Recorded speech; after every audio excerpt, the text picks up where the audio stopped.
Waalaikumsalam warahmatullahi. Alhamdulillahilladzi arsala rasulahu bil huda wa dinil haqq liyushiru 'ala dini kulli wa kafa billahi syahida. Asyhadu an la ilaha illallah wa asyhadu anna Muhammadan abduhu wa rasuluhu la nabiyya ba'da. Allahumma sholli wa sallim ala sayyidina wa habibina wa maulana Muhammad wa ala ali sayyidina Muhammad kama shallaita ala sayyidina Ibrahim wa ala ali sayyidina Ibrahim fil alamin innaka Hamidum Majid. Amma ba'd. Alhamdulillah, malam hari ini kita masih bisa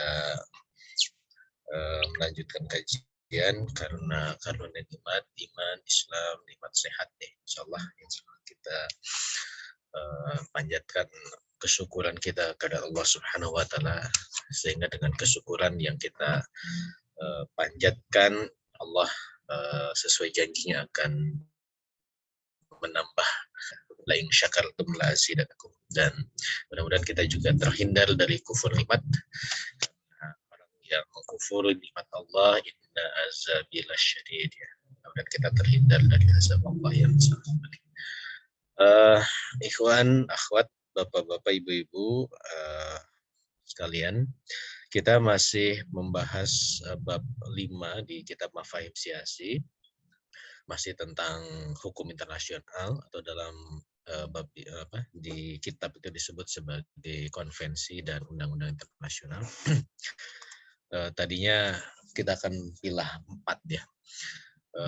Setelah kita bahas pengantar, kemudian sejarah keterkaitan dengan dunia Islam ya, dan sekarang kita akan coba kaji berdasarkan timeline ya.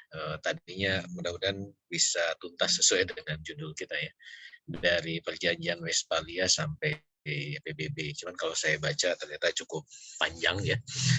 Mungkin nanti kita tambah lagi waktunya. Kita pilih. Ya nggak apa-apa ya, biar lebih mendalam. Jadi kita akan bahas pengantar dulu sebelum ke Westphalia, kemudian nanti ke Westphalia dan pasca Westphalia. Cuman pasca Westphalianya apakah nyampe ke PBB? Nah, kita lihat nanti. Mudah-mudahan waktunya cukup. Izin share screen.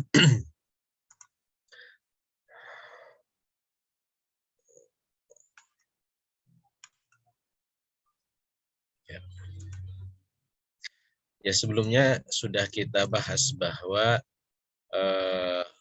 hukum internasional itu ada 2 model ya, sesuai dengan judul bab kita. Jadi ada yang disebut sebagai konvensi internasional. Ini yang merupakan hukum internasional yang berasal dari kebiasaan internasional. Minggu lalu sudah kita bahas bagaimana konvensi ini juga sudah menjadi praktik ya. Bahkan sejak masa Rasulullah pun sudah dijalankan, bahwa memang daulah Islam yang dipimpin oleh Rasulullah SAW itu menghormati keberadaan hukum internasional yang berupa kebiasaan internasional.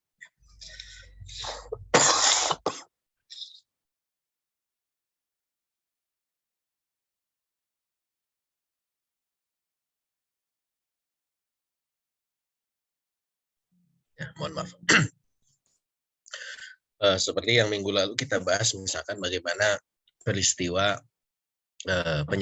penyergapan ya, sahabat Rasulullah SAW Abdullah bin Jahsy, yang dianggap oleh komunitas Arab saat itu melanggar konvensi internasional ya, yaitu larangan berperang di bulan haram gitu. Dan akhirnya kemudian oleh Allah Subhanahu wa taala pun diakui bahwa memang melakukan peperangan di bulan haram yang itu menjadi konvensi internasional lah, anggap seperti itu. Dan kemudian itu diadopsi oleh syariat Islam bahwa memang kita tidak boleh melakukan peperangan di bulan haram, akan tetapi ada ada pembanding dalam konteks dosa besarnya itu justru lebih besar apa yang dilakukan oleh orang Quraisy, yaitu mengusir kaum muslimin ya dari rumah mereka.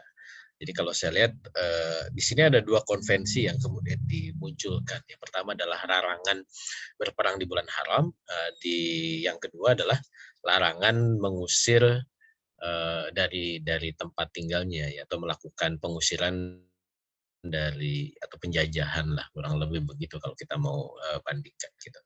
Artinya dua, dan kemudian ditimbang mana yang lebih besar dosanya gitu ya di sisi Allah Subhanahu wa taala. Makanya kemudian hukum internasional jenis yang pertama ini berupa konvensi internasional ini merupakan hukum internasional yang bisa kemudian juga oleh umat Islam. Walaupun nanti minggu lalu saya sudah sampaikan bahwa hukum internasional yang berupa konvensi ini pada masa modern sekarang itu tidak purely konvensi gitu ya, tidak sepenuhnya merupakan kebiasaan. Sekarang kebiasaan itu pun harus disepakati gitu, menjadi sebuah apa yang disebut dengan perjanjian internasional, atau dalam bahasa kitab ini disebut sebagai undang-undang internasional.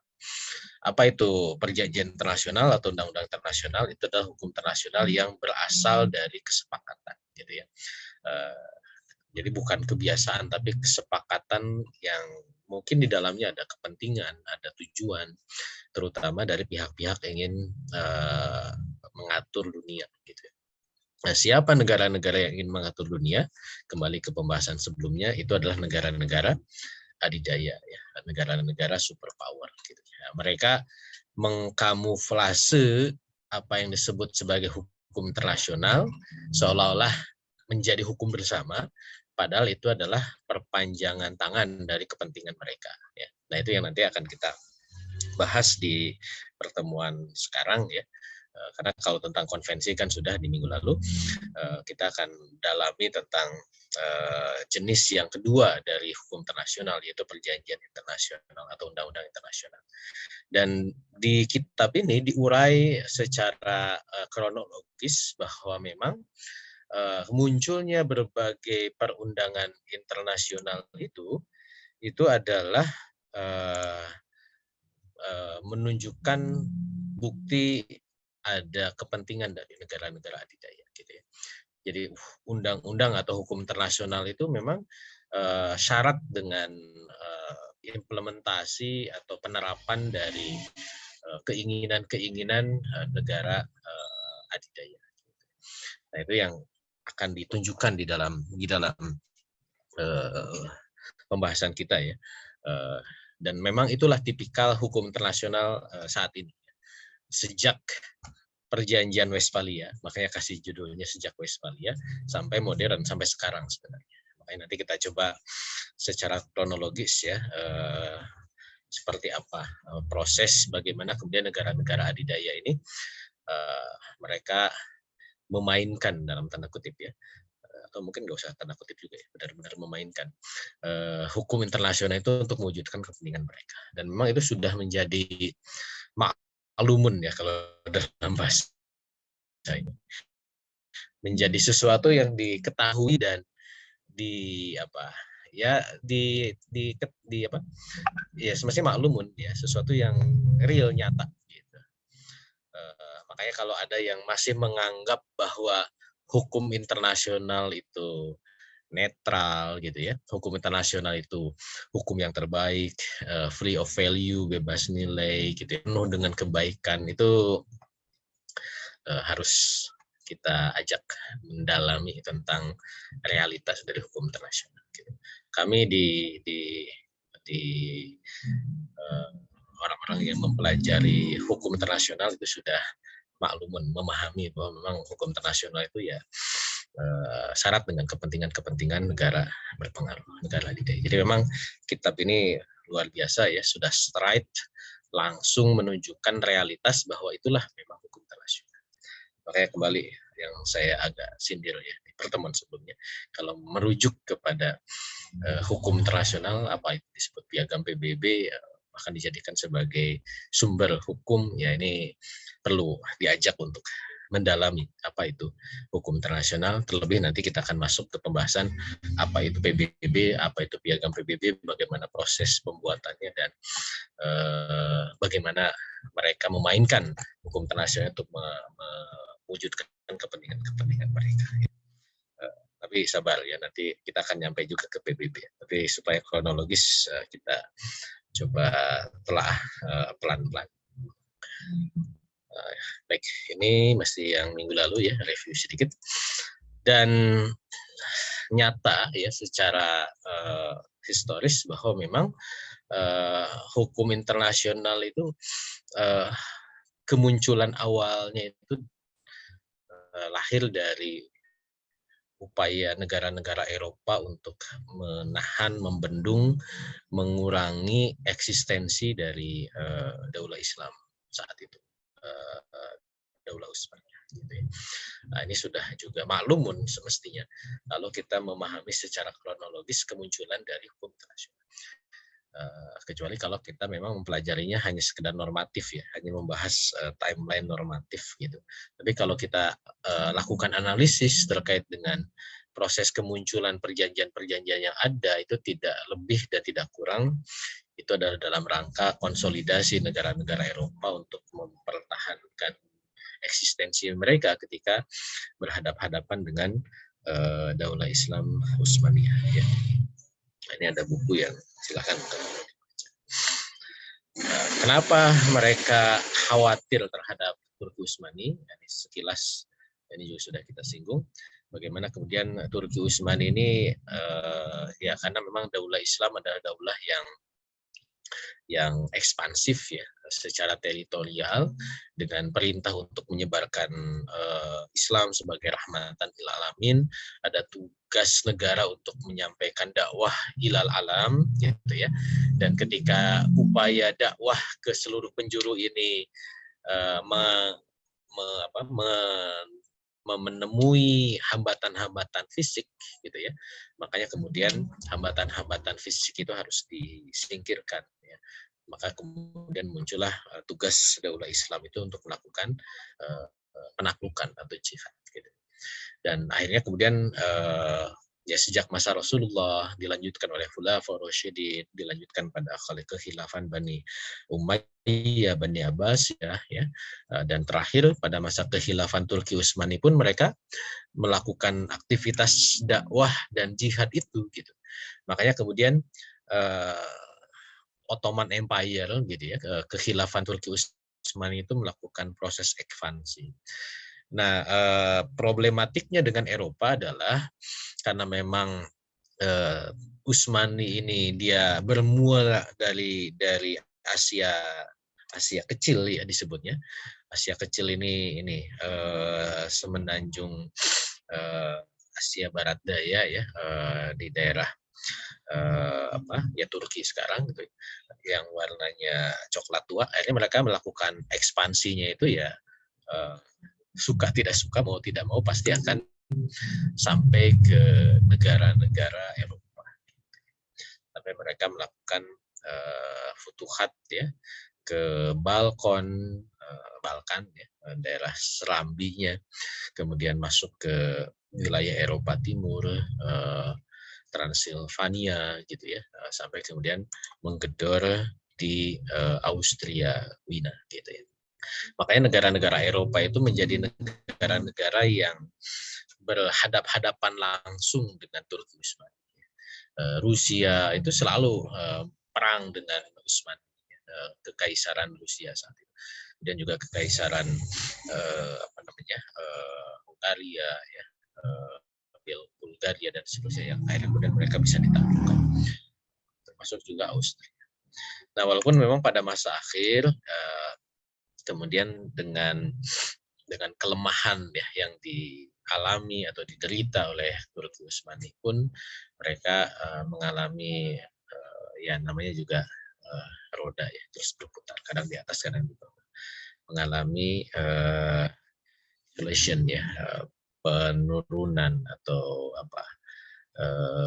ya kekalahan gitu ya. Sehingga kemudian beberapa wilayah yang awalnya dikuasai oleh Turki Utsmani, mereka akhirnya lepas secara bertahan ya, secara bertahap ya, satu persatu, sampai akhirnya kemudian Turki Utsmani diruntuhkan tahun 1924 ya. Ini pas bulan Maret ya, Masehinya itu tanggal 3 Maret 1924, berarti sudah 99 tahun ya, kehilafan Turki Utsmani ini jatuh ya, seperti itu. Tentu ini menjadi kesedihan yang luar biasa ya, bagi umat Islam yang menyaksikan sejarah Islam yang gemilang dulunya waktu Utsmani, umat Islam sekarang berada dalam kondisi yang terpuruk gitu ya, seperti itu.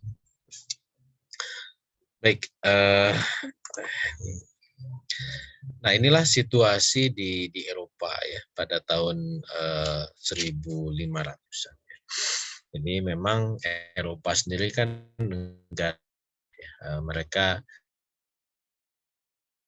apa namanya, dikuasai oleh berbagai bangsa, berbagai kaum feodal gitu ya, yang di Eropa sendiri mengalami dinamika gitu ya, yang mereka berusaha ketika menghadapi Turki Utsmani yang expanding, mereka berusaha melakukan konsolidasi, sehingga mereka coba melakukan penataan keberadaan interaksi di antara negara-negara mereka di Eropa ini untuk membentuk apa yang disebut sebagai Concert of Europe, atau dalam kitab ini disebut sebagai komunitas internasional atau keluarga Eropa gitu ya. Memang istilah-istilah ini istilah yang tidak sama ya, mungkin ada yang menyebutnya komunitas internasional atau Concert of Europe atau keluarga internasional dan seterusnya. Tapi intinya adalah bagaimana negara-negara Eropa ini melakukan konsolidasi agar kemudian mereka bisa bersatu untuk menghadapi Turki. Yang pada saat yang sama tadi, di satu sisi mereka menghadapi ekspansinya Turki Utsmani, di sisi lain kemudian di antara sesama negara Eropa pun mereka saling berebut kepentingan, saling berperang satu sama lain, apalagi setelah terjadinya reformasi agama ya di Eropa. Nah, sekilas kalau kita lihat di timeline ya, ini sedikit saja. Jadi kalau dari tahun 1400 sampai tahun 1700-an kalau kita lihat bahwa bagaimana kemudian setelah fall of Constantinople, ini kan berarti kejatuhan simbol Christianity di Eropa Timur. Ya. Kemudian di sisi lain sebenarnya Eropa kebangkitan budaya, kebangkitan berpikir gitu. Tapi di sisi lain kebangkitan berpikir bangsa Eropa itu berimbas kepada munculnya reformasi agama. Dari situlah kemudian terjadi kekecewaan gitu ya terhadap otoritas agama yang berpusat di Roma ya.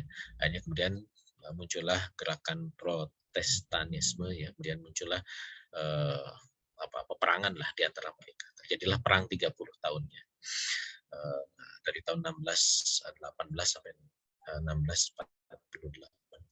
Yang itu nanti diakhiri dengan disepakatinya Perjanjian Westphalia, yang nanti menjadi tonggak Perjanjian Westphalia ini.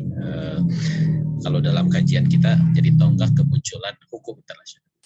Makanya kalau di dalam dunia HI, Perjanjian Westphalia itu menjadi perjanjian yang sangat penting. Ya. Bahkan mungkin bagi kita sebagai pengkaji isu-isu internasional tuh harus maklumun terhadap Perjanjian Westphalia ini. Gitu.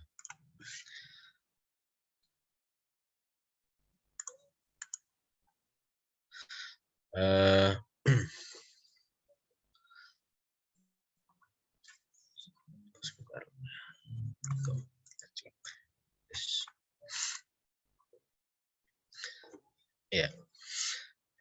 Nah, ini masa-masa kalau kita baca di timeline, masa-masa ya tahun abad ke-16 sampai ke abad ke-17 ya.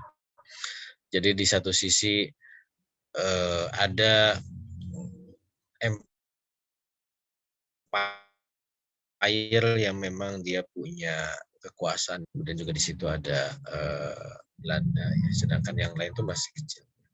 Terjadilah reformasi agama, kemudian terjadi perang 30 tahun yang akhirnya diakhiri dengan perjanjian Westphalia. Nah, kalau kita lihat peta di Eropa itu kan sebenarnya Eropa itu hanya dikuasai oleh hanya Inggris, Perancis, Spanyol gitu ya. Kemudian the Holy Empire, ini jadi kekaisaran suci, tahta suci Romawi lah gitu ya. Yang di situ ada gabungan dari Jerman, Austria, kemudian ada ada Swiss gitu ya, kemudian ada Italia, itu menjadi satu bagian dari the Holy Roman Empire gitu ya. Nah, ketika terjadi reformasi agama itu dia berimbas ke munculnya pangeran-pangeran kecil ya, yang merasa mereka memiliki bangsa yang berbeda-beda. Makanya kemudian perjanjian Westphalia itu juga melahirkan dorongan, ya, tidak hanya sekedar sekularisme, tetapi juga melahirkan apa yang disebut dengan nation state. Ya. Makanya tonggak dari Westphalia itu kemunculan dari sekularisme, memisahkan agama dari kehidupan, ya, sehingga otoritas agama itu tidak lagi ikut campur di dalam urusan politik. Dan yang kedua adalah munculnya negara-negara bangsa. Nah, ini yang kemudian terjadi ya pada saat pasca perjanjian Westphalia. Nah, nanti kita akan masuk di sana. Baik, jadi itulah yang dilakukan oleh Eropa ya terhadap Turki Utsmani. Ya. Jadi walaupun mereka negara-negara Eropa ini terdiri dari negara-negara Kristen, negara ya macam-macam ya, ada negara yang latar belakang itu masih mempertahankan kerajaan, walaupun ada reformasi agama, ada Renaissance, ya, ada Aufklärung, ada gagasan-gagasan politik model baru yang menjadi proses pencerahan di Eropa, tapi ya praktikanya itu macam-macam gitu ya, sehingga muncullah negara-negara republik misalkan ya, walaupun itu juga masih terjadi pergolakan ya. Contohnya misalkan Prancis sebagai negara republik pertama di Eropa. Tapi ya ternyata republik di Prancis ini juga tidak bertahan lama awalnya gitu ya, sampai kemudian terjadilah kediktatoran di masa Napoleon gitu. Nah, termasuk juga tadi perpecahan agama, ada yang negara yang masih mengadopsi Katolik yang berpusat ke Roma, tetapi ada juga yang negara dia terpengaruh dengan gagasan-gagasan Kristianiti yang baru. Muncul negara-negara Protestan, seperti misalkan Belanda, Belgia, ya, Luxembourg gitu, di Eropa bagian utara gitu. Termasuk misalkan Katoliknya Inggris itu melepaskan diri dari Roma. Gitu. Nah, ini memang tipikal ya, bermacam-macam. Tapi negara-negara di Eropa ini tetap mereka punya kesepakatan untuk bersatu ya, walaupun kesatuan yang rapuh kalau dalam perspektif saya. Kenapa? Karena mereka harus menghadapi dengan tadi ekspansinya Turki Utsmani. Walaupun memang keberadaan Turki Utsmani pun sudah decline, sudah menurun gitu. Makanya kemudian Turki Utsmani disebut sebagai the sick man of the Europe ya, orang sakit di Eropa gitu ya. Karena memang ya kekuatannya semakin melemah ya saat itu. Baik, nah ini tadi timeline. Nah, awalnya di satu sisi Turki Utsmani juga dia terinspirasi ya dengan kemajuan baru yang terjadi di Eropa ya. Termasuk juga ada upaya untuk melakukan berbagai reformasi internal di Turki ya. Termasuk misalkan bagaimana Turki itu berusaha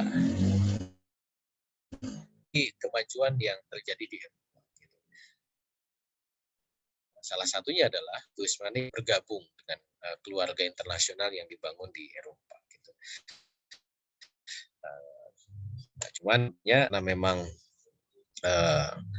Concept of Europe ini dibangun dengan prinsip-prinsip Christianity, makanya kemudian keberadaan Turki Usmani untuk bergabung ke Concept of Europe itu diberikan syarat-syarat ya, termasuk misalkan ya tidak menjadikan prinsip-prinsip posisi Turki sebagai daulah Islam ya, ketika dia mau masuk ke Concept of Europe gitu. Dan setelah Turki Utsmani kalah ya di dalam perang Crimea dengan Rusia tahun 1858, penerimaan Turki ke dalam Concept of Europe ini semakin mulus gitu ya, walaupun tentu dengan penuh apa istilahnya, penuh kewaspadaan gitu ya dari negara-negara Eropa. Kenapa? Ya tentu positioning Turki sebagai daulah Islam itu tetap menghantui keberadaan negara-negara Eropa ya. Karena memang prinsip sebagai daulah Islam punya misi keagamaan dan juga ada prinsip-prinsip menjadi ancaman laten dalam perspektif negara-negara Eropa. Gitu. Dan kalau kita lihat dalam konteks kekinian ini juga yang menjadikan Turki ini kan masih sulit juga untuk bisa masuk ke Uni Eropa dalam konteks modern ya. Ini mengulang terhadap apa yang terjadi pada masa Turki Utsmani. Dan dari situlah kemudian negara-negara non Eropa lain ya, seperti Jepang gitu ya, itu mulai bisa dianggap diterima untuk mengikuti kaidah-kaidah hukum internasional yang dibangun oleh Eropa. Makanya kemudian istilah internasionalnya itu menjadi betul-betul internasional, tidak lagi sekedar negara-negara di Eropa saja, gitu ya. Dan itu nanti semakin meluas pasca terbentuknya LBB dan PBB. Ya, jadi memang kalau dari sini kita bisa memahami bahwa memang hukum internasional itu awalnya adalah hukum Eropa. Ya. Dan memang ini yang kemudian dalam kajian hubungan internasional kita anggap sebagai Western minded ya. Perspektif Barat itu menjadi perspektif yang mainstream ya, perspektif yang utama, arus utama di dalam kajian hubungan internasional. Makanya dulu saya ketika kuliah awal itu disampaikan oleh dosen saya, kamu masuk HI hubungan internasional ini jurusan sekuler gitu. Saya kan bingung kok HI sekuler. Oh ternyata setelah kita baca sejarahnya memang HI itu munculnya pasca Westphalia. Gitu. Internation itu ya, hubungan antar bangsa itu. Dan Westphalia itu adalah cikal bakal munculnya sekularisme. Sehingga prinsip-prinsip keagamaan di dalam studi HI itu menjadi prinsip yang tidak diterima ya, sekuler. Walaupun memang belakangan sekarang muncul non-mainstream perspektif ya dalam hubungan internasional. Jadi isu-isu keagamaan boleh masuk lah gitu ya. Karena memang fenomena keagamaan pun ada dalam fenomena hubungan internasional gitu ya. Tapi mainstreamnya, arus utamanya dalam kajian hubungan internasional itu adalah sekuler. Ya. Sekuler dan Western. Ya. Karena ya Western itu pasti sekuler, Barat itu sekuler. Gitu. Karena memang kemunculan awalnya dari Barat dan kemunculan awalnya pun dibangun oleh prinsip-prinsip memisahkan agama dari kehidupan. Gitu. Jadi ini bagi yang peminat hubungan internasional, mungkin ada yang mau kuliah di HI gitu ya. Jadi jangan kaget ketika awal-awal itu kok penuh dengan muatan sekularisme ya. Memang ini ilmu sekuler. Karena memang awalnya muncul dari sana. Gitu. Tapi bukan berarti Islam tidak mempelajari politik internasional, hubungan internasional. Karena justru Islam pun justru membahas ya, hubungan internasional. Seorang Muslim harus aware terhadap isu-isu internasional. Gitu. Jadi HI itu adalah ilmu Islam, gitu, sebenarnya. Ini beda perspektif dalam konteks akademiyun, ya, akademisi atau apa, akademiknya itu memang berbeda. Baik, itu sekilas info saja. Nah, ini yang saya tadi singgung, bagaimana kemudian Turki Utsmani itu mulai boleh gabung kepada Concert of Europe pasca kekalahan dalam perang Crimea. Awalnya Crimea ini kan wilayahnya Turki, kemudian dikuasai oleh Rusia setelah Turki kalah perang antara Turki melawan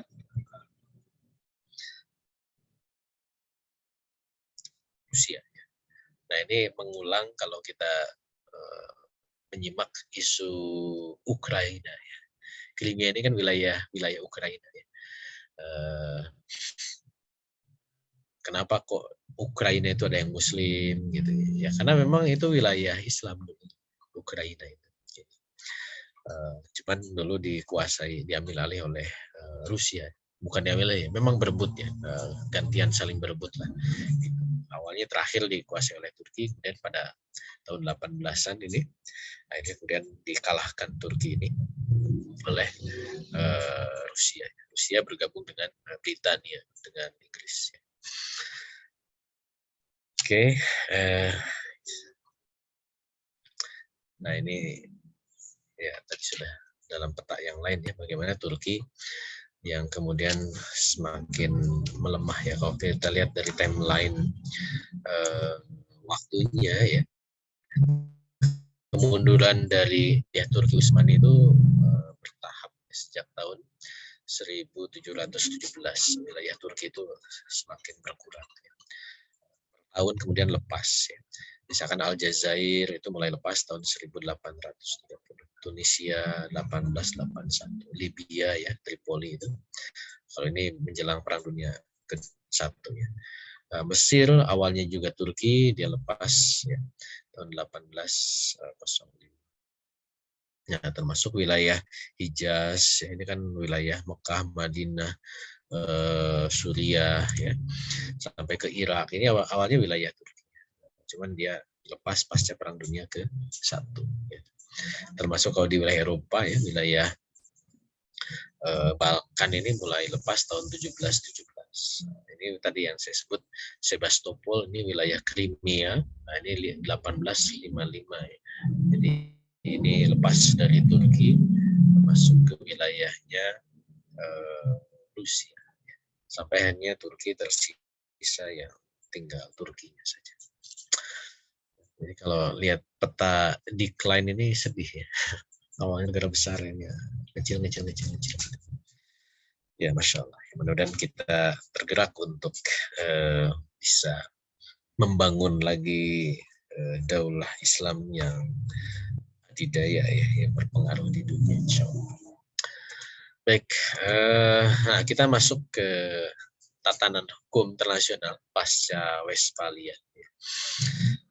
Jadi perjanjian Westphalia ini perjanjian yang penting, tidak hanya sekedar dalam kajian hubungan internasional, termasuk juga di-mention di dalam kitab ini, berarti kan penting ya perjanjian ini. Dan di dalam beberapa kitab lain juga disebut ya tentang pentingnya perjanjian Westphalia ya.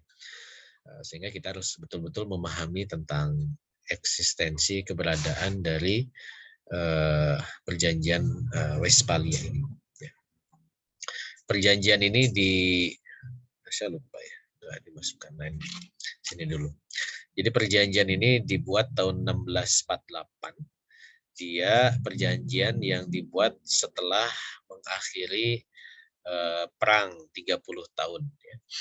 Tahun 1618 sampai 1648.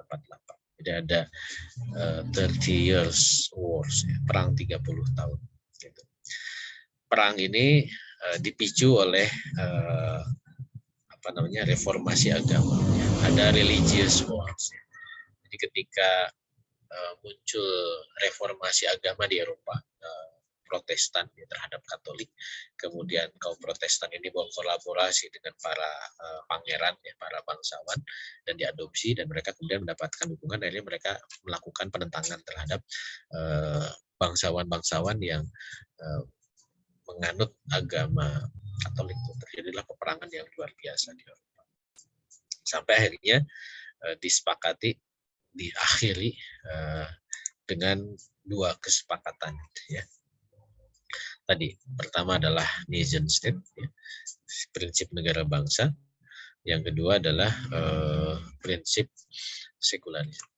Makanya perjanjian Westphalia itu dianggap sebagai the last Christian peace. Ya. Jadi perjanjian terakhir yang dibuat dalam perspektif Kristen, gitu ya. Karena pasca Westphalia ini, di dalam ini ada 2 buku yang menurut saya menarik untuk dibaca. Yang kedua adalah ya Kristendom, ya. Dom itu kan kerajaan. Kalau ini jadi sebenarnya yang memang ingin menjadikan Kristen ini Kristen yang kafah gitu ya, yang mengatur seluruh aspek kehidupan, itu mereka sedih dengan Westphalia. Karena pasca Westphalia Kristendom itu destroy, ya, hancur gitu. Artinya agama itu tidak lagi mendominasi kehidupan dunia gitu. Tidak lagi bisa digunakan untuk mengatur politik gitu. Kapan itu? Ya pasca Westphalia. Jadi kalau dibandingkan dengan umat Islam sedih dengan keruntuhan Turki Utsmani, ya, mungkin orang Kristen lebih sedih dengan perjanjian Westphalia. Gitu. Tapi mereka punya kegembiraan baru. Ya. Akhirnya mereka memisahkan antara agama dengan kehidupan, ya, sekularisme itu. Gitu. Tapi bagi orang-orang yang ingin tadi ya Kristendom itu muncul, ya mereka sedih. Karena memang sekarang Kristen itu sudah ditempatkan sebagai agama yang sifatnya privat, gitu ya, agama yang sifatnya pribadi. Nah inilah peta Eropa pasca Westphalia. Jadi fokusnya itu di ini, di yang di garis tebal ini ya. Inilah Holy Roman Empire ya. Jadi Kekaisaran Tahta Suci Romawi itu ini. Di situ kalau sekarang ya ada Belanda, ada Jerman gitu ya, ada sebagian ada Swiss, ada Austria gitu ya. Inilah tahta suci Romawi gitu. Yang kemudian ketika terjadi reformasi agama, terjadilah peperangan di antara pihak-pihak yang ada di wilayah tahta suci Romawi ini gitu. Muncullah ya setelah pasca Westphalia ini apa namanya keinginan untuk melepaskan diri dari dominasi agama. Kenapa? Karena memang wilayah-wilayah yang ada di tahta suci Romawi ini wilayah-wilayah yang dikuasai oleh gereja. Ya. Makanya ada tanahnya gereja ini yang warnanya coklat. Ini. Jadi wilayah Romawi yang menjadi kekuasaan gereja itu tidak hanya di Papal State ya di Roma tempat paus itu berada, tapi juga ada di beberapa tempat di tahta suci ini. Nah, yang kemudian pasca perang 30 tahun akhirnya disepakati dominasi gereja Katolik itu kemudian ditinggalkan ya dipisahkan dan kemudian diperbolehkan muncul negara-negara itu berdasarkan dan kebangsaan. Muncullah misalkan negara Luxembourg gitu ya, negara Belgia gitu, yang mereka punya nation yang berbeda. Makanya kalau ke Eropa ya, mudah-mudahan ada yang pernah ke Eropa sini. Jadi ke Eropa itu tiap negara ya beda bangsa, beda bahasa. Ya. Seperti itu. Ke Spanyol ya bahasanya Spanyol ya, ke Portugal bahasanya Portugis, ke Perancis bahasa Perancis, ke Belanda bahasa Belanda, ke Jerman bahasa Jerman. Tiap negara itu beda bahasanya gitu. Ke Inggris bahasa Inggris. Jadi tidak cukup bahasa Inggris gitu ya, ke Eropa itu. Karena memang ego kebangsa itu tinggi. Kalau kita ke Perancis ngomong bahasa Inggris itu dilecehkan orang Perancis gitu. Itu karena mereka merasa Prancis itu lebih tinggi dibanding Inggris. Mereka malas juga gitu untuk melayani orang-orang yang berbahasa Prancis. Ini Eropa ya. Dan ketika adanya nation state, akhirnya kemudian semakin menguat gitu ya, ego kebangsaan di antara mereka. Dan ini peta lainnya pasca perjanjian Westphalia. Kalau kita lihat lebih detail ya, jadi ini ada wilayah-wilayah yang memang dikuasai oleh pangeran-pangeran tertentu ya, yang kemudian mereka ini punya kekuasaan, bahkan mereka menginginkan kemudian untuk memiliki negara sendiri. Gitu. Walaupun memang belakangan terjadi konsolidasi juga ya, karena memang ya dari 1648 kan sampai sekarang ada beberapa fase konsolidasi Eropa. Terjadi Perang Dunia I, Perang Dunia Kedua, terjadi fasisme Jerman, Itali gitu ya. Kemudian terjadi penyatuan kayak Itali kan. Itali itu dulu ini banyak negara di Italia. Ada Italinya, ada Papal State, ada Naples, ada Sisilia gitu ya, ada Korsika, ada Venesia. Sekarang kan mereka bikin federasi, negara federasi Italia gitu, menyatu. Gitu. Itu memang diawali ketika terjadi fasisme di Italia. Termasuk juga misalkan di Jerman. Ya. Jerman ini kan juga ada Saksoni, ada Bohemia, ada Bavaria, gitu, ada Brandenburg, itu macam-macam. Tapi ya akhirnya terkonsolidasi ya setelah terjadinya fasisme salah satunya ya pada saat Perang Dunia ke-1 ke-2 gitu ya. Nah ini menjadikan memang jumlah negara-negara di Eropa itu ada yang tetap bertahan menjadi negara-negara yang kecil, bahkan negara yang paling kecil seperti Monaco gitu ya, itu kan negara kecil banget gitu ya, tapi ya tetap diakui sebagai negara gitu. Termasuk kalau di Spanyol itu ada Catalonia di bawah ini ya. Cuman Catalonia ini dia diikat dengan persatuan dengan Spanyol, ya, walaupun sebenarnya dia awalnya negara yang terpisah. Gitu. Nah ini pasca perjanjian Westphalia. Nah apa tatanan baru dalam konteks hukum internasional pasca Westphalia itu ada dua prinsip ya, yang nanti kita akan dalami. Pertama adalah muncul gagasan balance of power, keseimbangan internasional. Dan yang kedua muncul gagasan tentang international conference, ya, ide konferensi internasional. Nah, dua kalau dalam perspektif kita Mafahim Siasi, inilah yang menjadi biang keladi dari berbagai munculnya problematika internasional pasca Westphalia. Gitu. Awalnya memang dua gagasan ini adalah dibuat untuk menjaga stabilitas di Eropa supaya tidak terjadi peperangan lagi. Gitu. Karena tadi kan Westphalia itu lahir akibat perang. Ya. Nah, supaya tidak jadi perang lagi, maka dibuatlah kesepakatan-kesepakatan. Nah, dua hal ini muara dari kesepakatan-kesepakatan yang ada di Eropa. Dan dua gagasan ini menjadi pilar utama dalam tatanan dunia sampai saat ini. Ya, balance of power dan conference, gitu ya. Nanti kita akan lihat bagaimana tipologi balance of power di LBB, gitu ya, atau kenapa LBB hancur, itu juga bisa dianalisis dengan dua hal ini, termasuk juga keberadaan PBB, ya. Dua hal ini juga menonjol keberadaannya. Gitu.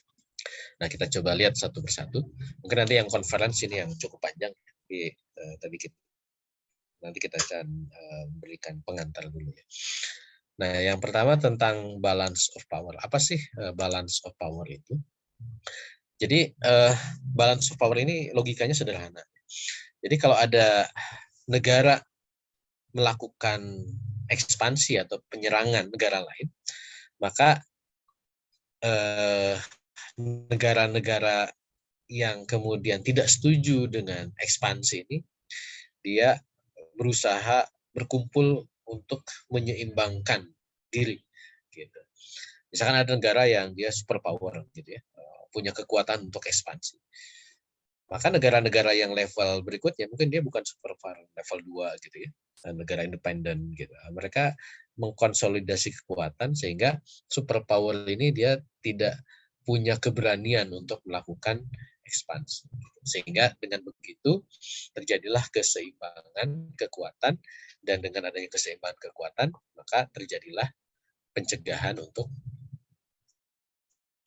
perang. Ya. Kayaknya bagus ya, kayaknya bagus. Nah, coba nanti kita lihat kenapa kok ini jadi biang keladi problematika gitu. Nah, ini skemanya yang gampang. Ini saya kutipkan nemu di Google ya. Tapi ini pas nih. Jadi misalkan ada negara 5 nih, ada negara A, B, C, D, E gitu ya.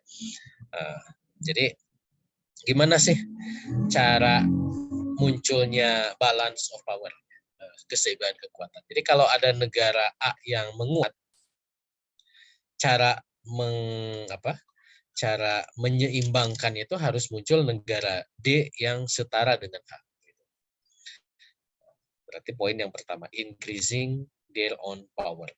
Jadi cara menyeimbangkan itu adalah dengan meningkatkan kekuatan. Nah, contoh misalkan kayak pasca Perang Dunia Kedua, kan, ketika Amerika menguat, maka muncullah Uni Soviet. Makanya aman kan, tidak terjadi perang dunia gitu ya. Karena ada dua negara adidaya yang saling seimbang. Tapi ya terjadi perlombaan senjata, terjadi perang dingin di antara mereka. Gitu ya. Nah, nanti kita akan ulas juga tentang ini. Atau cara yang kedua, supaya balance itu adalah memunculkan aliansi. Jadi kalau Amerika itu menguat, berarti negara lain ini harus ngumpul nih untuk bareng-bareng melawan Amerika. Gitu. Nah, itu cara yang kedua. Misalkan kalau A menguat, maka B dan C ini gabung untuk melawan A. Gitu. Nah, kurang lebih begitu. Jadi inilah sederhananya kemunculan keseimbangan kekuatan atau balance of power. Oke, yang kedua adalah konferensi internasional. Nah, ide ini adalah bagaimana supaya terjadi situasi-situasi yang tetap damai gitu ya. Jadi harus dibuat pertemuan-pertemuan, kesepakatan-kesepakatan gitu ya. Yang kesepakatan itu dianggap bisa mewadahi keinginan bersama. Nah, awalnya di Eropa seperti itu ya. Jadi muncullah berbagai konferensi. Makanya pasca perjanjian Westphalia itu muncul problematika di Eropa, misalkan muncul kasus Napoleon gitu ya. Nah, maka bagaimana cara menyelesaikan Napoleon ini gitu. Nah, maka negara-negara non Prancis mereka bikin konferensi, bikin kesepakatan, bikin pembicaraan-pembicaraan gitu ya, agar kemudian bisa menyelesaikan problematika yang gitu. Nah, walaupun belakangan, nah ini yang kemudian jadi problemnya adalah ketika konferensi ini kan bicara tentang konsep, ide, gagasan ya. Nah, pertanyaannya gagasan siapa yang bisa diterima gitu. Gagasan negara mana yang bisa diadopsi gitu. Nah, muncullah misalkan prinsip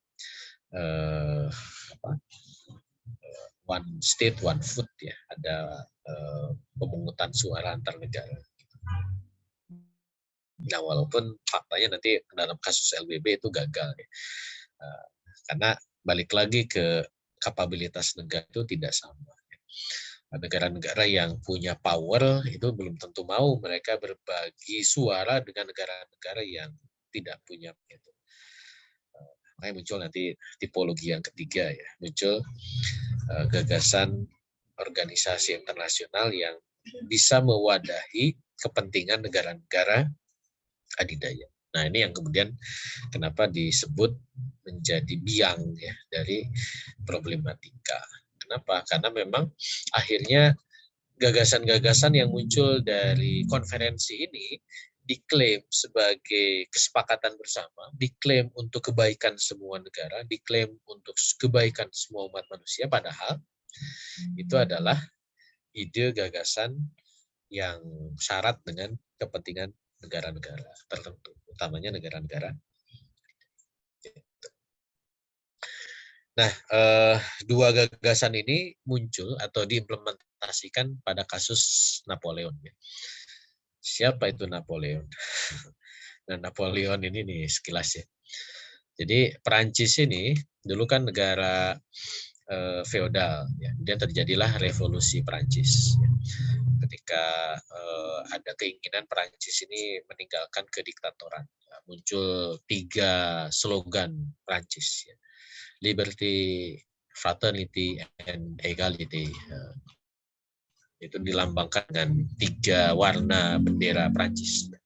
Merah, putih, dan biru.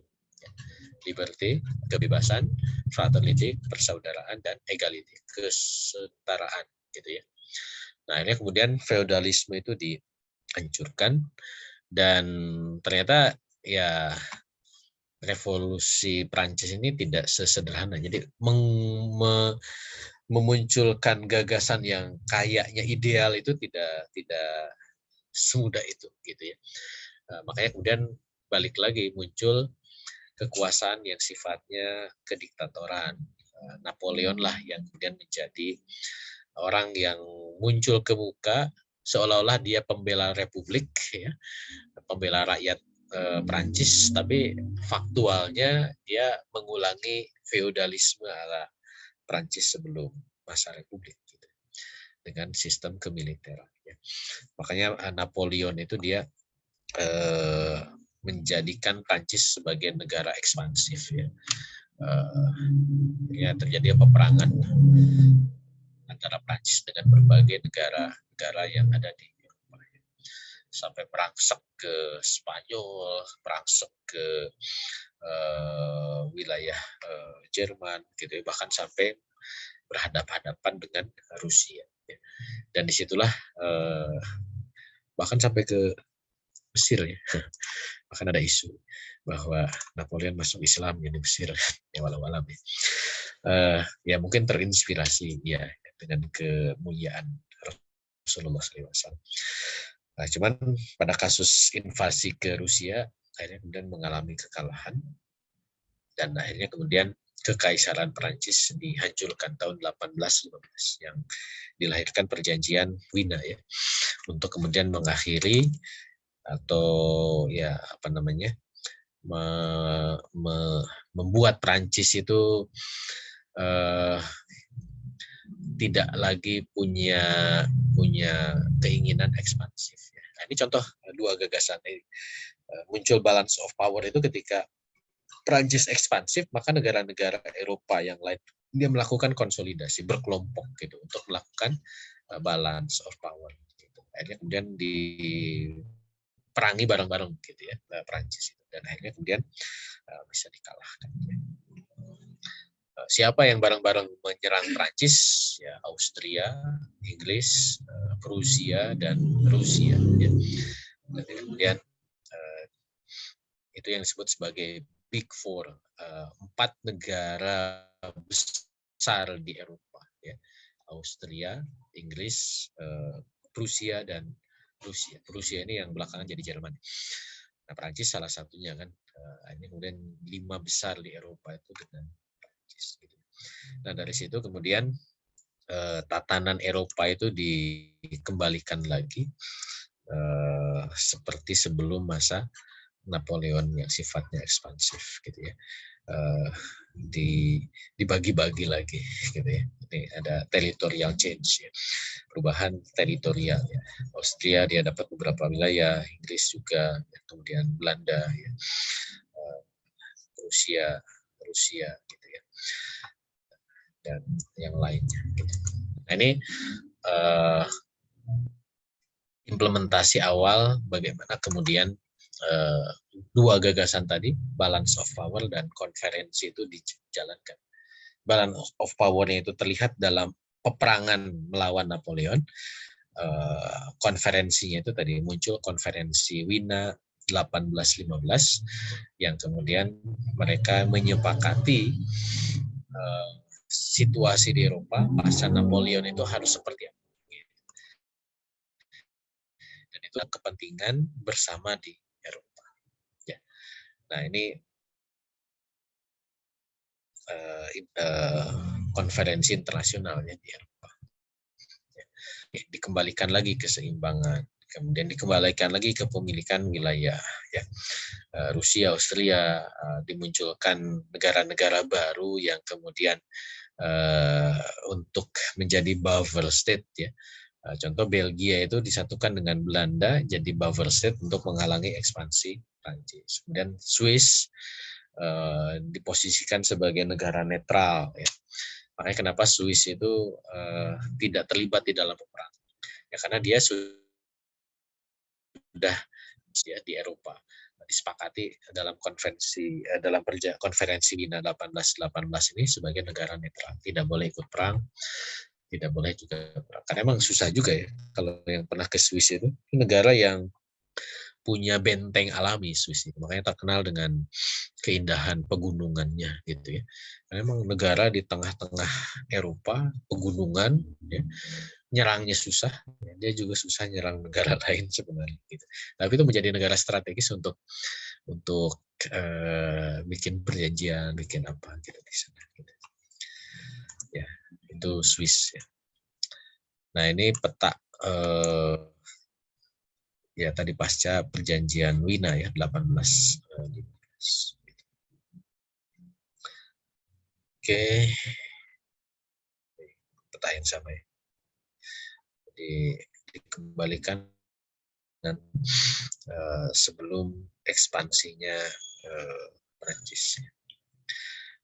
Nah, konferensi internasional ini juga menjadi landasan ya untuk melanjutkan persekutuan. Ya. Nah, ini yang kemudian menjadi cikal bakal munculnya aliansi internasional. Yaitu ada fakta-fakta atau persetujuan-persetujuan di antara negara-negara yang punya kekuatan di Eropa. Ya.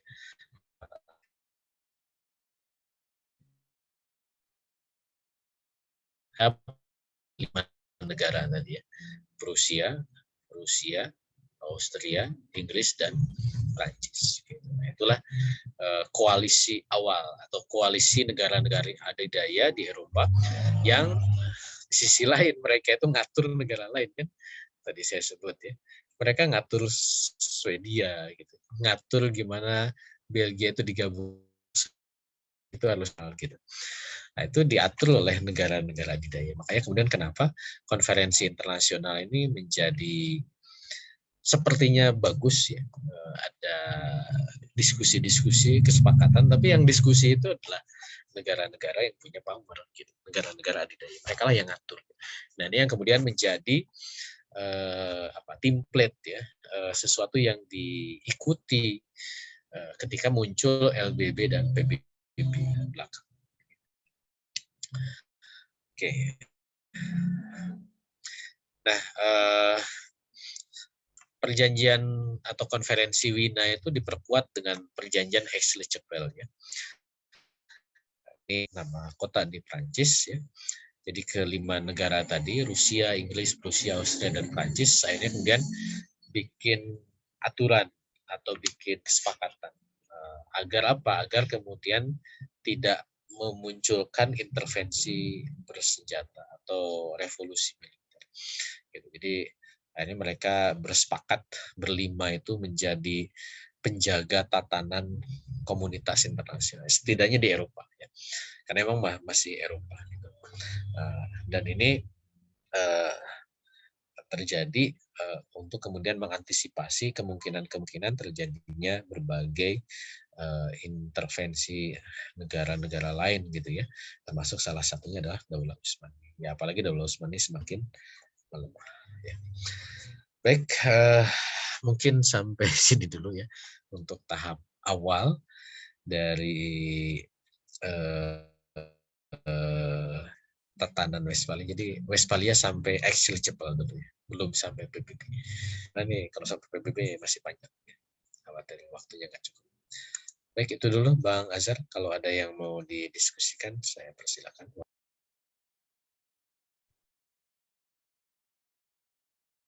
Ya, alhamdulillah pagi jamaah sekalian bahwa berkaitan dengan upaya negara-negara Barat ya untuk mengatur hubungan di antara mereka dalam politik antar mereka bahkan politik internasional ya, sehingga bisa menjadi jawaban untuk menghalangi ya, Islam pada umumnya dalam perkembangan Islam ketika itu yang pas. Untuk ya, alhamdulillah ini sudah ada pertanyaan Ustaz dari kolom chat, juga momen ya, kesempatan pertanyaan ini sudah bisa kita buka Bapak Ibu, kalau memang ada yang bertanya bisa nanti melalui kolom chat Bapak Ibu kirim pertanyaan melalui kolom chatnya, nanti akan kami bacakan. Kemudian kalau yang ingin bertanya langsung bisa langsung raise hand ya. Ya, alhamdulillah ini sudah ada penanya pertama Ustaz. Monggo Bu, silakan. Saya Ustaz. Ya. Oke. Assalamualaikum warahmatullahi wabarakatuh. Yang ingin saya tanyakan, tadi Ustadz mengatakan balance of power sama international conference itu sebenarnya biang keladi dari segala problem hari ini, problem dunia betul. Tapi belum clear tadi Ustadz, maksudnya dua prinsip itu menjadi penyebab masalah di dunia itu seperti apa? Itu yang pertama. Yang kedua, ada pandangan dari salah satu pengamat ya ketika sebenarnya yang yang dikomentari itu terkait dengan krisis Ukraina, tapi kemudian di dalam statement-nya dia kalau yang saya tangkap dia itu menangkap itu bahwa ada hegemoni gitu ya dari negara-negara besar untuk kemudian masuk mengintervensi politik di negara-negara lain. Kemudian dia menyebutkan bahwa dia sepakat dengan pandangan Tan Malaka yang dia mengatakan Tan Malaka itu kan menggagas atau idenya itu bahwa dunia itu harusnya tidak ada yang kuat, tidak ada yang lemah gitu. Jadi semuanya sama saja agar kemudian tadi tidak ada hegemoni atau intervensi pihak yang merasa bisa mengintervensi politik negara lain. Ketika dulu saya berinteraksi dengan mahasiswa, tidak sedikit betul terutama di di kampus UIN gitu ya, anak-anak UIN yang tersilaukan dengan pandangan-pandangan sosialis komunis, termasuk kemudian pandangan Tan Malaka yang seperti itu. Tata dunia itu harusnya kemudian tidak ada yang dominan, harusnya semua negara itu sama saja gitu ya perannya. Nah, kalau kita menanggapinya dengan pemikiran Tan Malaka seperti itu tuh seperti apa Ustadz? Juga kemudian dikomparasikan dengan hasil Westphalia ini kan ala sekuler gitu yang kemudian mereka menggagas ada ide keseimbangan sama konferensi. Memang ya tidak harus ada yang dominan di percaturan politik internasional atau seperti apa? Jazakumullah khair.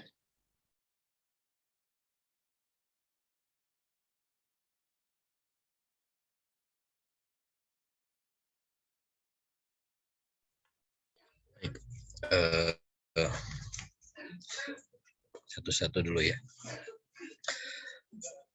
Apa yang menjadi atau apa tadi balance of power dan konferensi internasional kan jadi biang keladi berbagai masalah ya. Masalahnya apa gitu ya. Jadi gini, sebenarnya ini masih panjang nanti implementasinya itu. Karena kan ini ya susah juga ya, ini bahasan panjang ya sampai ke akhir bab ini, tapi saya harus pilah-pilah supaya nanti fakta-fakta yang diangkat di dalam bab ini tidak ya kita bisa dalami ya seperti apa. Makanya nanti terkait dengan balance of power dan international conference ini akan terus kita coba kaitkan ya dengan dengan fakta-fakta yang nanti akan diangkat di dalam pembahasan kita. Contohnya misalkan seperti ini, ketika balance of power, ya nanti misalkan contohnya dalam konteks perang dingin, ya, makanya akhirnya kemudian negara-negara yang berbagi kekuatan, ya, negara adidaya misalnya Amerika Serikat dengan Uni Soviet pada masa perang dingin itu, ya mereka seimbang kekuatannya, gitu. Betul bahwa tidak terjadi perang secara langsung di antara negara-negara yang punya kekuatan itu. Kenapa? Karena mereka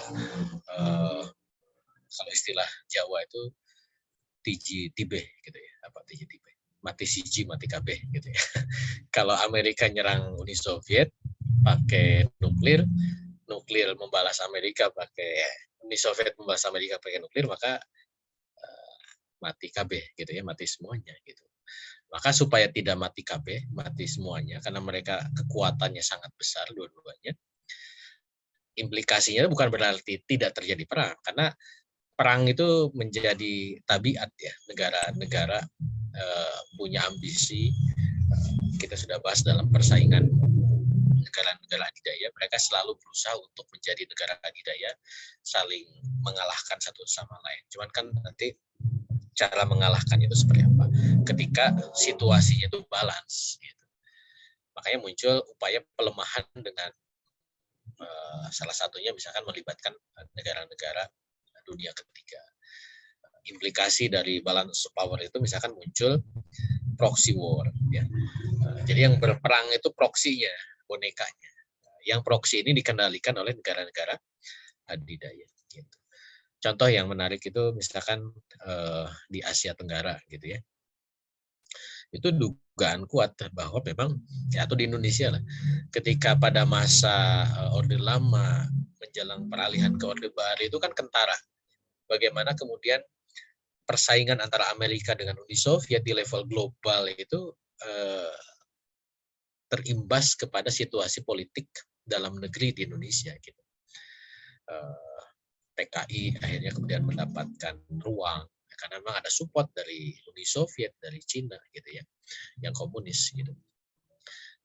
Amerika gimana cara supportnya? Amerika support misalkan militer ya, angkatan darat saat itu yang punya relasi kuat dengan Amerika Serikat.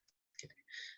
Apa yang terjadi? Ya muncullah beberapa pemberontakan di skala lokal, terjadi PRRI Permesta gitu ya, kemudian terjadi kasus tahun 65 gitu, dan seterusnya, isu Dewan Jenderal dan seterusnya. Gitu. Jadi yang jadi menjadi kena imbas itu ya negara dunia ketiga gitu, akibat pertarungan negara-negara di level global. Ya mendinglah Indonesia tidak sampai ke perang skala besar. Ya. Apa yang terjadi di Korea? Ya, Amerika support Korea Selatan, Uni Soviet support Korea Utara. Terjadi perang Korea, gitu ya, yang melibatkan ya jutaan manusia meninggal di sana. Yang meninggal orang-orang Korea. Amerika tinggal support dananya, senjatanya. Uni Soviet juga sama. Gitu. Nah, makanya itu yang kemudian disebut sebagai biang keladi ya dari balance of power. Gitu ya. Jadi alih-alih balance of power itu menjadi ide baik ya untuk mencegah peperangan, betul perang secara global tidak terjadi, tapi tabiat perang itu tidak akan pernah hilang ya, dari negara adidaya, apalagi negara itu ambisinya adalah ambisi yang sifatnya materialistik ya, seperti itu, penguasaan sumber daya, penguasaan wilayah gitu. Itu ambisi perang itu akan selalu ada. Gitu. Maka yang kena imbas itu ya negara-negara pihak ketiga. Gitu. Nah termasuk juga conference gitu ya. Konferensi internasional itu kan melahirkan gagasan-gagasan yang dianggap sebagai gagasan ideal yang harus diterima oleh negara-negara di dunia. Gitu. Nah, pertanyaannya kan apakah gagasan-gagasan yang disepakati dalam konferensi internasional itu adalah gagasan ideal? Gitu. Itu kan ideal buat negara adidaya, gitu, negara yang punya kekuatan yang sedang bersepakat itu. Gitu. misalkan demokratisasi. Apakah dengan demokratisasi itu adalah sehingga negara-negara lain itu didorong untuk menjadi negara demokratis gitu ya. Nah, itu apakah itu gagasan yang ideal gitu. Persebaran hak asasi manusia, kesetaraan gender gitu ya. Ya isu tentang wanita itu kan dimunculkan, digagas dalam konferensi-konferensi internasional dan kemudian disebarluaskan ke negara-negara seluruh dunia seolah-olah itu menjadi kesepakatan bersama gitu. Padahal belum tentu sesuai, belum tentu cocok, bahkan itu menjadi problem juga gitu. Maka itu yang kemudian disebut sebagai biang keladi gitu ya, berbagai permasalahan dunia. Dunia Islam yang adem ayem gitu ya, dengan diterapkannya syariat Islam dalam ahwal saksiyah, dalam kondisi kekeluargaan gitu ya. Tiba-tiba digempur dengan kesetaraan gender gitu ya, digempur dengan ide-ide pemberdayaan wanita gitu. Akhirnya umat Islam yang muslimah yang mungkin tingkat pemahaman keislamannya belum kuat, mereka terbuai, tergoda, teropinikan, oh ini internasional gitu, harusnya dijadikan rujukan, jadikan sumber hukum PBB misalkan. Nah ini kan padahal ya mereka punya maksud gitu dengan menyebarluaskan gagasan-gagasan yang mereka sepakati itu. Gitu. Nah ini juga menjadi impact ya dari konferensi internasional dan itulah menjadi biang keladi berbagai masalah yang ada di dunia. Itu Ibu ya yang pertama. Kemudian yang kedua ya gagasan-gagasan sosialis komunis ya memang banyak alirannya, termasuk salah satunya Tan Malaka. Itu indah dibayangkan, indah dibaca, cuman kan itu gagasan yang absurd ya, yang bertentangan dengan realitas gitu. Membayangkan bahwa semua dunia ini sama kekuatannya, sama potensinya gitu ya, tidak ada yang kuat, tidak ada yang lemah, itu kan bertentangan dengan fitrah gitu. Karena faktanya takdir yang Allah berikan ya kepada manusia, kepada bangsa ya, kepada umat ini dengan karakter yang gitu.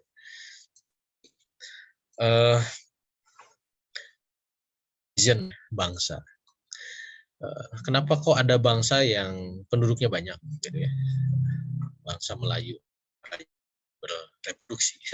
Tapi ada bangsa yang dia penduduknya sedikit gitu ya. Bangsa-bangsa di Eropa itu bangsa itu banyak beragam. Itu memang fitrah ya. Memang Allah sudah ciptakan manusia itu berbangsa dan bersuku.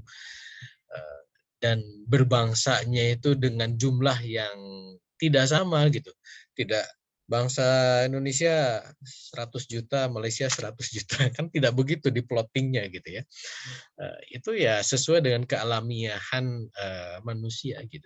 Ada yang akhirnya mereka berkembang biak banyak, ada yang mungkin mereka malas berkembang biak sehingga sedikit gitu ya. Atau mungkin ada faktor alam, ada faktor mobilitas, ya macam-macam lah dalam konteks sosiologis gitu.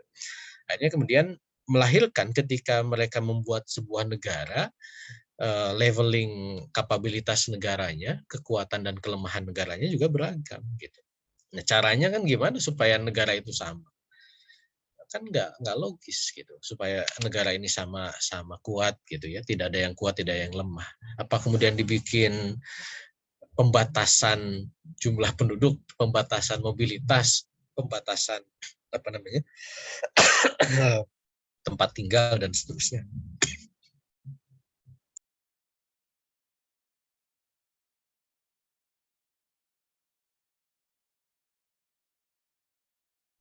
Ya, mohon maaf.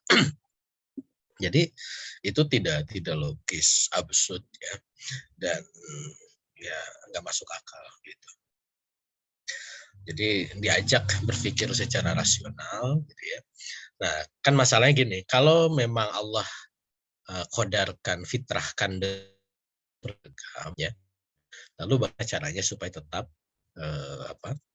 tetap terjadi perdamaian, tetap kemudian mengusung nilai-nilai yang hakiki gitu ya. Ya disitulah Allah turunkan syariatnya gitu ya. Allah turunkan Islam itu rahmatan lil alamin. Ketika Islam diterapkan itu justru menjadi rahmat lil alamin, tidak hanya sesama manusia tapi juga bagi alam gitu. Diajak supaya kemudian negara-negara ini tunduk dengan kalimat tunduk dengan. Jadi bukan kemudian dibuat apa namanya sesuatu gagasan yang tidak logis ya dengan negara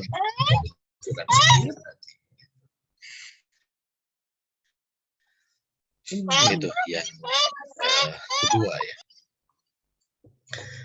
Nah kemudian terkait dengan yang ketiga Westphalia ya apa ya lupa lagi sih.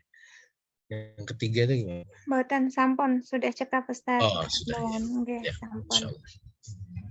Ya, wallahu alam.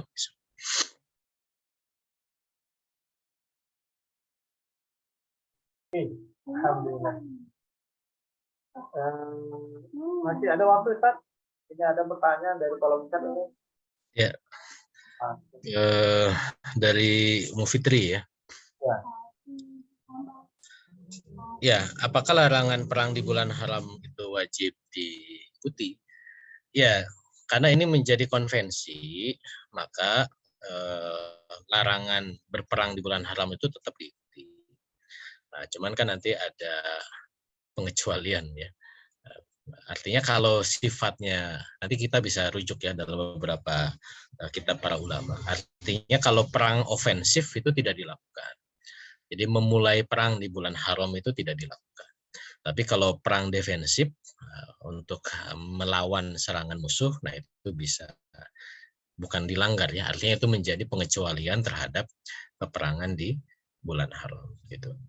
Jadi umat Islam tidak berperang secara ofensif ya, membuka perangan di bulan haram, tapi kalau ada serangan di bulan haram itu bisa melakukan pembelaan diri ya. Wallahu a'lam. Kemudian dari Bu Ina ya. Ya, faktanya sekarang memang betul ya Amerika ya. Jadi tapi ya balance of power itu kan tadi rumusnya kan kayak tadi ya. Kalau ada satu yang menguat, tidak selalu dibalancingnya itu dengan satu negara lain seperti zaman Perang Dingin.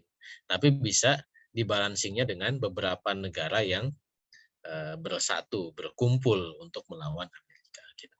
Nah sekarang kan dicoba ya untuk balancing terhadap Amerika itu misalkan muncul Uni Eropa. Jadi bukan negara Eropa tapi negara-negara di Eropa tapi Uni Eropa. Mereka bikin satu kesatuan Uni Eropa untuk balancing terhadap Amerika. Cuman kan masih belum seimbang ya. Amerika masih dominan. Atau misalkan Amerika Cina ya. Cina itu dia sudah cukup kuat tuh, tapi ya dia masih seperlimanya Amerika. Gimana dia supaya kuat? Cina coba gabung dengan negara-negara lain ya, disebut bridge ya, Brazil, Rusia, India, and China, plus ada South Afrika, ada 5 negara ya.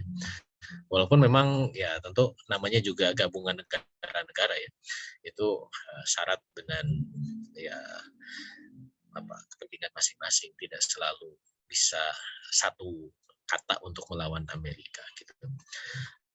Jadi memang faktanya Amerika sekarang makanya disebut sekarang itu hegemonik ya. Hegemonik itu ya satu yang tunggal. Unilateralisme. Kita udah bahas ya di pembahasan sebelumnya dalam konstelasi internasional. Memang faktanya saat ini Amerika itu jadi penguasa tunggal, tidak ada yang membalancing gitu. Memang ini jadi problem. Tadi kan Bapak suapin terakhir yang sore.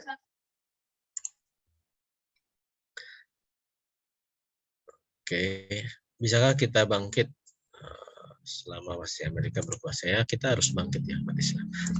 Tinggal prosesnya dijalani, insyaallah. Berikutnya Ibu Nurlela, dari perjanjian Soleh kesannya seakan strategi Barat yang lemah memenuhi syarat aturan Islam. Kenapa khilafah menerima syarat tersebut? Ya karena khilafahnya sudah melemah ya. Jadi memang nanti kita akan singgung ya bagaimana situasi kekhilafan Turki Utsmani pasca Westphalia. Jadi Westphalia masih kuat, cuman memang pasca Westphalia, terlebih pasca kekalahan di Perang Crimea dari Rusia itu menjadikan khilafah itu menjadi lemah. Ketika opini internasional semakin condong ke Eropa, maka ya situasi politiknya Turki Utsmani mau tidak mau turut gitu ya terhadap skenario yang dibangun oleh negara-negara Eropa. Terlebih memang di Turki Utsmani pun secara internal ada pihak-pihak yang ya disusupkan gitu ya untuk kemudian memperlemah kekhilafan Turki Utsmani. Gitu. Jadi itu ya.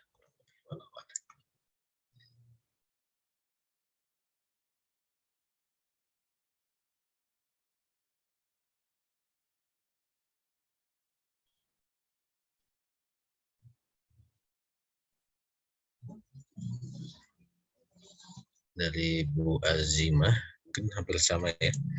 Kenapa Turki bergabung? Ya karena memang opini internasional condong ke Eropa ya. Dan ya salah satu syarat dalam pasca kekalahan Turki di perjanjian Crimea itu memang harus memenuhi beberapa ketentuan yang memang melemahkan Turki Utsmani akhirnya gitu ya.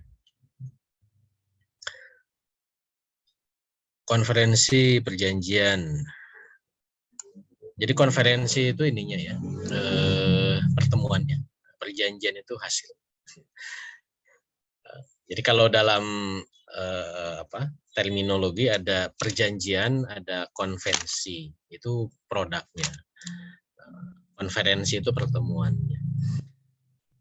Konferensi itu kadang ada melahirkan perjanjian, kadang juga tidak melahirkan perjanjian. Tergantung berhasil enggak. Kayak kemarin pertemuan G20 di Bali gitu ya, itu kan konferensinya. Apakah ada produknya? Ya kalau tidak ada kesepakatan tertentu berarti dia tidak menghasilkan perjanjian. Tapi umumnya memang dirancang perjanjian itu dalam berbagai konferensi. Kemudian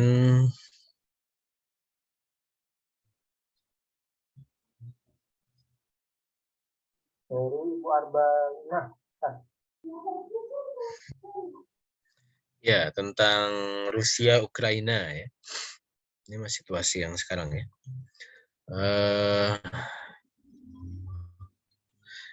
Ya, memang ini politik kekinian ya. Jadi memang kalau kita lihat dalam kasus Ukraina ini, ya apalagi kalau dibandingkannya dengan Irak ya, Kuwait gitu, Amerika memang terlibat langsung karena memang ada sesuatu yang memang Amerika bisa dapatkan ya di Irak dan di Kuwait, yaitu minyak. Tapi Ukraina ini kan Amerika juga tidak bisa melakukan dalam tanda kutip ya intervensi langsung, melakukan penjajahan gitu ya, mengirimkan pasukan, bahkan menerjunkan pasukan, itu ada pilihan-pilihan politik ya, karena memang kalau istilah Jawa itu ya pakai silih tangan ya. Amerika coba menghadapi Rusia kalau akhir Amerika concern untuk kemudian atau komitmen ya untuk kemudian memberikan bantuan yang lebih ya bagi Ukraina. Ini sudah setahun lewat ya. Ya kalau istilah Sunda itu diganggayong ya, proses konflik Ukraina ini dibuat lama ya. Konfliknya ini menarik ya karena memang di satu sisi Amerika ingin menguras ya kemampuan kemiliteran di Rusia ya, sehingga Rusia itu diajak lari maraton ya, dia staminanya kuat ya untuk peperangan dalam waktu yang cukup lama gitu. Kalau sudah terkuras energinya Rusia itu, Amerika nanti akan pakai, ini analisis sederhana saya, perlu diverifikasi nanti, akan menggunakan pola yang sama seperti Amerika menghancurkan Uni Soviet pada tahun 90-an gitu ya, diajak maraton Uni Soviet, akhirnya kemudian Uni Soviet melemah dan akhirnya cerai-berai. Rusia yang besar ini ada potensi, apalagi kalau Putinnya jatuh ya, itu bisa menjadi pecah lagi Rusia ini. Nanti ada Belarusia, ada Chechnya gitu. Kan Rusia ini federasi ya, negara-negara federal gabungan, ada negara-negara bagian gitu. Kalau kemudian Rusia tidak berhasil melakukan konsolidasi internal karena memang energinya terkuras untuk kasus Ukraina, ini bisa melemahkan Rusia secara internal. Jadi mungkin ada strategi yang unik ya yang dilakukan oleh Amerika di dalam peperangan. Jadi tidak selalu harus menerjunkan pasukan yang besar yang di situ akan menguras energinya Amerika, karena apalagi ke Ukraina itu kan butuh effort yang cukup besar ya. Nah, makanya Amerika coba pakai tangan sekutu-sekutunya yang ada di Eropa, pakai Turki, gitu, pakai Jerman, gitu ya, untuk kemudian bisa melemahkan Rusia dalam peperangan Ukraina. Ya, kita lihat aja. Prediksi saya jadi meramal ya. Mungkin setahun ini atau di tahun ini akan selesai perang Ukraina. Ada dua faktor yang bisa membuat selesai. Pertama faktor Putin ya. Jadi Putin itu memang harus dilemahkan, bahkan dimatikan dalam tanda kutip ya. Kalau Putinnya sudah selesai, itu ya selesai Ukraina. Termasuk tadi Rusianya bisa selesai. Cuman Rusia bubar itu juga menjadi bahaya juga ya, karena hancurnya negara besar itu akan menimbulkan keinstabilitas politik internasional, dan itu juga menjadi sesuatu yang harus diantisipasi oleh Amerika. Dalam prediksi NIC itu nggak ada cerita Rusia bubar, tapi kalau potensi pasca perang Ukraina ini mungkin ini juga menjadi bahan pertimbangan Amerika ya, untuk bisa wait and see terhadap situasi yang ada di Ukraina. Ya, walau ini para jamaah sekalian bisa jadi saksi nih untuk melihat tahun ini terkait dengan Rusia ini. Walau nanti kita sama-sama lihat ya. Baik, itu Bang Azhar kayaknya udah semua ya. Ya, alhamdulillah udah semua kan. Oke. Jazakallah khairan pada Bapak Ibu jamaah yang telah berpartisipasi langsung bertanya kepada guru kita Ustaz Budi Mudana berkaitan dengan kita malam ini, dan Bapak Ibu yang juga sudah memberikan pertanyaannya melalui kolom chat juga kami ucapkan jazakallahu khairan katsir. Mudah-mudahan pertanyaan Bapak Ibu bisa menjadi pembendaharaan ataupun pertanyaan yang nanti bisa disaksikan oleh kaum muslimin lain melalui channel kita. Sebagai closing statement, kira-kira ada yang disampaikan Ustaz? Ya, insya Allah kita masih lanjutkan pembahasan minggu depan kalau nggak ada halangan. Insya Allah kita lanjutkan. Tadi kan baru sampai XL Cepel. Nanti kita lihat pasca XL Cepel sampai ke LBB, PBB dan pasca PBB. Mudah-mudahan, tapi kayaknya masih panjang ya. Mungkin 2 lagi lah untuk hukum karena cukup menarik. Nanti ada beberapa perjanjian yang menarik ya yang kita bisa telah di dalam bab ini, insya Allah. Walau alam.